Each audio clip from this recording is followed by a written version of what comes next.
Oke, halo guys, welcome back to Korea Remix bersama orang Korea yang medok.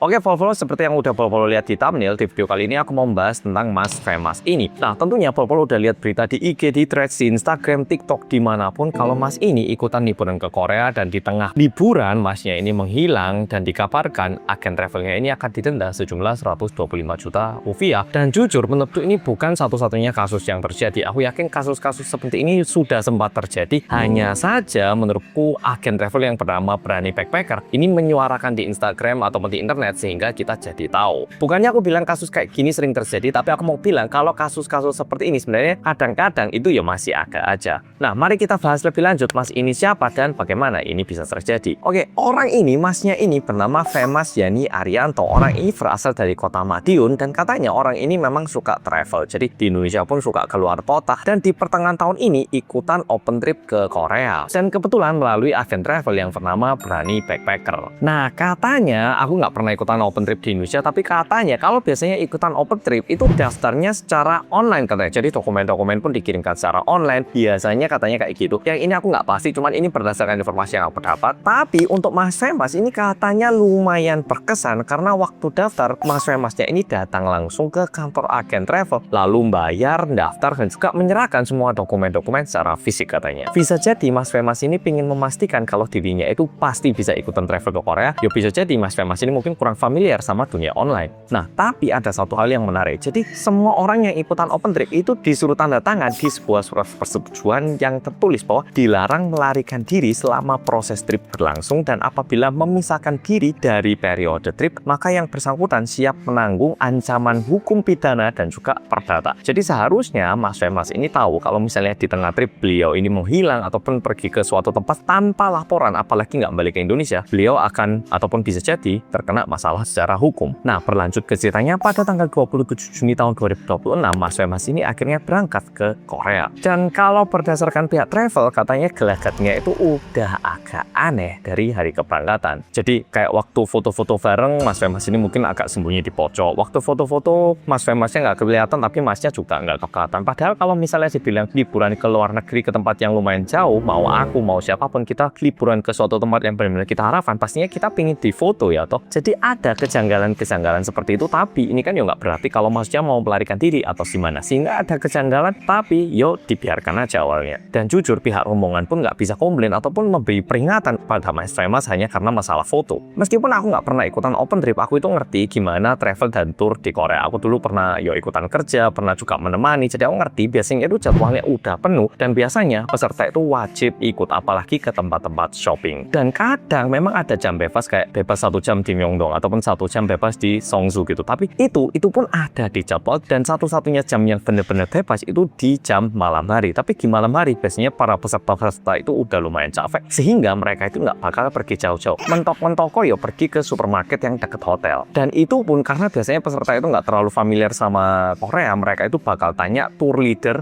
orang Indonesia ataupun tour leader Korea gimana lokasi supermarketnya. Dan di suatu malam hari Mas Famous ini bilang kalau dia itu mau pergi ke Myeongdong untuk beli sepatu katanya. Dan katanya ini cuma sebentar dan kebetulan itu dekat hotel. Jadi memang sering juga hotel-hotel tour and travel ini dekat Myeongdong. Jadi mungkin ya nggak terlalu dicurigai sebenarnya. Nah, masalahnya mulai malam itu Mas Famous sudah tidak bisa dihubungi lagi. Bahkan teman sekamarnya pun nggak tahu Mas Famous itu pergi kemana dan nggak balik malam itu. Dan awalnya pihak travel itu ngira kalau Mas Famous ini nyasar awalnya. Sehingga pihak tour leader Indonesia itu terus-menerus menghubungi Mas Famous, tapi sama Mas Famous itu nggak dijawab-jawab hingga 4 hari alias hari kepulangan ke Indonesia. Dan di situ baru pihak travel memutuskan untuk melaporkan kehilangannya Mas Famous ke pihak kepolisian Korea. Nah, tapi katanya laporan ini tidak diterima oleh kepolisian Korea karena dinilai Mas Famous ini memisahkan diri dari rombongan secara sengaja. Apalagi Mas Famous ini udah di atas usia 17 tahun. Untuk hal ini aku juga nggak bisa memastikan apakah kepolisian biasanya menjawab seperti itu atau tidak. Karena kalau misalnya orang Korea hilang di Korea itu memang agak susah dilaporkan kecuali udah nggak bisa dihubungi selama 24 jam. Karena kalau yang menghilang orang dewasa, ya bisa jadi itu keputusan dirinya untuk menjauhkan diri dari keluarga ataupun orang-orang yang mencari. Tapi kalau WNA, aku nggak yakin gimana proses hukumnya ataupun gimana prosedur kepolisian mengatasi kasus ini. Dan meskipun ada kemungkinan Mas Femas ini diculik ataupun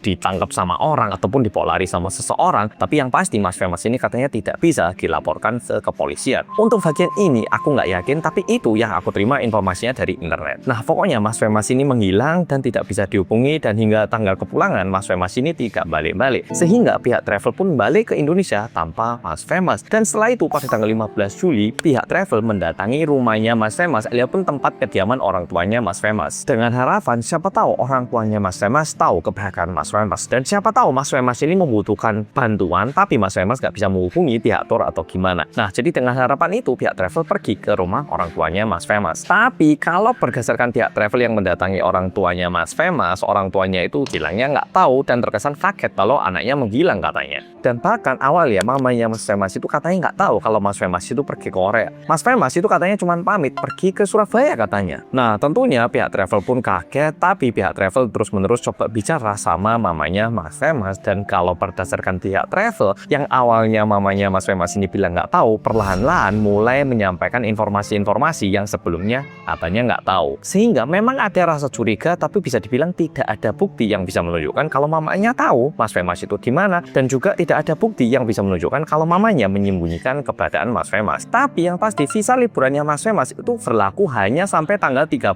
Juli. Dan mulai tanggal 19 Juli bisa dibilang Mas Femas ini tinggal sebagai seseorang yang ilegal di Korea. Kalau masih ada di Korea, kecuali kalau udah pulang tapi kitanya nggak tahu. Tapi berikut adalah beberapa kejanggalan yang dilihat dari pihak travel. Yang pertama, ada kemungkinan Mas Femas ini sengaja memisahkan dirinya dari rombongan. Apalagi Mas Femas ini pernah ikutan pelatihan bahasa Korea di lembaga pelatihan kerja khusus tujuan Korea sebelum berangkat. Terkesan kayak pernah mempersiapkan dirinya untuk bekerja di Korea, tapi kali ini berangkat ke sana menggunakan visa liburan. Kita tidak menyambungkan sebab akibat, tapi ada kejanggalannya gitu. Kedua, keluarganya Mas Femas, orang tuanya Mas Femas terkesan menutup-nutupi, kayak tidak memberitahu belak-belakan, kayak chattingan WhatsApp-nya dihapus lah, bilang dihapus karena emosi lah. Ada beberapa kejanggalan yang juga dirasakan dari keluarganya Mas Femas. Ketiga, mamanya Mas Femas ini bilang nggak tahu kalau anaknya pergi ke Korea, padahal mamanya pernah mencetak rekening koran miliknya untuk keberangkatan anaknya. Udah gitu, waktu HP mamanya Mas Femas ini dilihat pihak travel, waktu itu terinstal aplikasi Papaku, yaitu aplikasi penerjemah. Yang terkesan kok ada aplikasi Papaku, apalagi Papaku ini sangat umum digunakan untuk menerjemahkan bahasa Korea. Kalau Google Translate kan agak luas ya, tapi Papaku ini Korea banget kesannya. Dan kasus ini saking ramenya bahkan udah masuk ke telinganya Kementerian Luar Negeri. Nah, ini yang bisa saya sampaikan dari informasi-informasi yang aku dapat dari internet, dan ini adalah beberapa hal yang aku lihat. Jujur ini bukan kejadian yang baru terjadi saat ini. Memang sempat ada kejadian-kejadian seperti ini dan adalah orang-orang seperti ini. Dan di kalangan PMI, by the way buat yang nggak tahu, TKI itu udah diubah menjadi PMI, yaitu Pekerja Migran Indonesia. Orang-orang yang bekerja tanpa visa legal itu disebut orang-orang swasta. Yang nonton video ini dan juga yang lagi swasta di Korea pasti tahu, sebutannya adalah swasta alias mandiri gitu ya, benar-benar bebas. Dan jujur kalau dilihat rankingnya, negara yang paling banyak swastanya di Korea adalah Thailand, 137.000 orang. Ini dari data pemerintahan Korea, oke. Yang kedua itu dari Vietnam. Ini aku ngerti, Vietnam banyak banget. Kamu ke resto-resto Korea yang pekerja Vietnam banyak banget. Ketiga itu baru dari Tiongkok 61.000, lalu Mongolia, Filipina, dan diikuti sama Indonesia. Jadi kalau dilihat dari jumlah populasi, Indonesia itu sebenarnya nggak banyak, dibandingkan Vietnam juga nggak banyak. Tapi tentunya ini berdampak ke hubungan diplomasi Korea sama Indonesia. Ini udah ramai banget di Instagram, di TikTok, di Twitter, di thread, kayak orang-orang seperti ini yang bikin orang Indonesia itu semakin susah liburan ke Korea. Bisa jadi juga emang. Nah, sehingga kalau menurutku, kalau dibandingkan jumlah warganya, sebenarnya swastanya Indonesia itu tidak sebanyak yang dibayangkan. Tapi tidak berarti sedikit. Tapi dikarenakan adanya sosmed dan juga komunikasi via online ini, kita jadi tahu kalau orang-orang seperti ini ada di Indonesia, dan khususnya kayak Mas Femas ini sekarang, karena ini jadi ramai di internet, kita semua jadi tahu. Dan tentunya ini sangat disayangkan karena ini bikin rugi orang lain, kayak pihak travelnya ini. Oke, ini sedikit tips dari aku. Aku pernah tanya ke tour leader Indonesia, tour leader Korea, sebenarnya kamu bisa tahu nggak sih kalau ada orang yang sengaja pura-pura liburan untuk menjadi pekerja ilegal di Korea? Di sini aku nggak bilang Mas Femas itu mau menjadi pekerja ilegal atau gimana, tapi orang-orang yang biasanya memisahkan dari rombongan itu ada tanda-tandanya nggak sih? Nah, itu aku pernah tanya, dan kalau berdasarkan tour leader di Indonesia. Tour leader Indonesia kan orang yang membawa rombongan dari Indonesia ke Korea selesai liburan, mereka yang bawa pulang lagi, alias orang yang bertanggung jawab atas keamanan rombongan di Korea. Sedangkan tour leader di Korea itu orang yang membawa orang-orang ini liburan di Korea, setelah itu sampai bandara ya udah gitu. Nah, kalau berdasarkan tour leader Indonesia, ini yang pernah aku dengar. Jadi kalau misalnya kalau liburan ke luar negeri dan ada orang seperti ini, mungkin diperhatikan lebih lanjut lagi. Nah, pertama, waktu datang ke bandara yang nganter itu sekeluarga, dan meskipun mereka ini cuma liburan 5 hari, 7 hari, keluarganya itu sedih banget seolah-olah anaknya ini nggak bakal balik setelah liburan itu. Itu tanda-tanda pertama, karena keluarganya tahu kalau anaknya ataupun orang ini sebenarnya tidak pergi untuk liburan. Yang kedua, bawa barangnya itu banyak banget. Terkesan nggak kayak liburan, tapi kayak mau tinggal di negara itu. Yang ketiga, tidak fokus liburan. Yang lain ngelihat tempat-tempat wisata, ngelihat hal-hal yang unik. Orang ini terus-menerus kayak melihat pergerakan dan juga ngecek lokasi keberadaan mereka. Dan keempat, orangnya ini suka berjalan sendiri. Dan yang terakhir, kelima, orangnya bakal menghilang di malam hari. Ini yang paling umum karena di jam orang tidur mereka akan menghilang membawa tas mereka. Ya wis, kalau kayak gini biasanya itu tanda-tanda banget. Oke, jadi itu yang bisa aku sampaikan. Aku benar-benar berharap Mas Famous ini bisa dihubungi. Aku juga mendoakan pihak travelnya tidak dirugikan, karena denda 125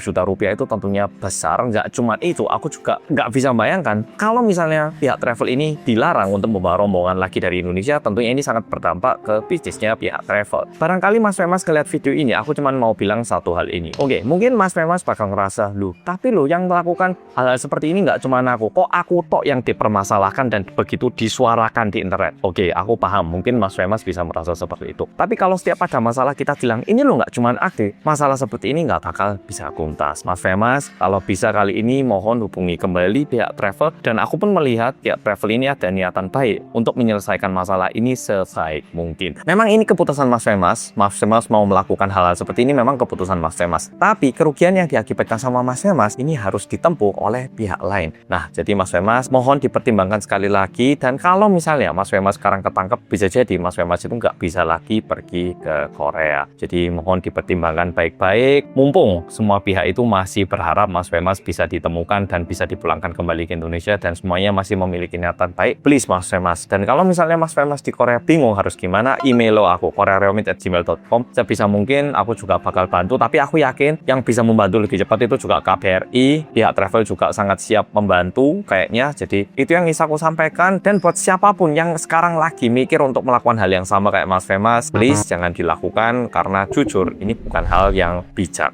Oke, Polo, video kali ini sampai di sini. Terima kasih sudah nonton dan sampai jumpa di video berikutnya. Dadah.